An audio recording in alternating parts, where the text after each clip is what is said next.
Hi అండి, అందరికీ నమస్కారం. Welcome back to my channel. ఇప్పుడే అందిన వార్త, పెన్షనర్స్కి శుభవార్త అండి. 60 లోపు ఫిక్స్. పూర్తి వివరాలని ఈ వీడియోలో తెలుసుకుందాము. వీడియోని ఎక్కడే కానీ స్కిప్ చేయకుండా ఎండ్ వరకు చూడండి, అప్పుడే పూర్తి ఇన్ఫర్మేషన్ అర్థమవుతుంది. వీడియోకి ఒక లైక్ కొట్టండి ఫ్రెండ్స్. వీడియోలోకి అయితే వెళ్ళిపోదాము. పెన్షనర్లకు సంబంధించి ఆర్థిక మంత్రి నిర్మలా సీతారామన్ గారు సంచలన ప్రకటన చేయడం జరిగింది.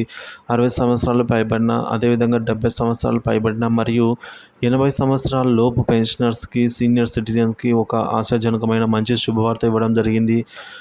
తన ఇటీవలి ప్రకటనలో భాగంగా సీనియర్ సిటిజన్లను మరియు పెన్షనర్లకు కొన్ని ఆశాజనకమైన అప్డేట్లను అయితే అందించారు. ప్రధానంగా 2 అంశాలకు సంబంధించి ఆదేశాలు జారీ చేయడం జరిగింది.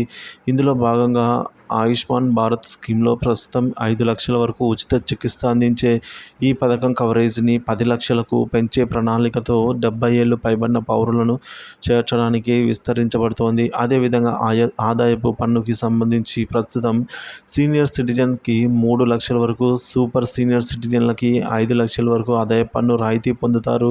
సీనియర్ సిటిజన్లకి ఆర్థిక ఒత్తిడిని తగ్గించే లక్ష్యంతో ఈ పరిమితిని 10 లక్షలకు పెంచాలని ప్రభుత్వం పరిశీలిస్తోంది.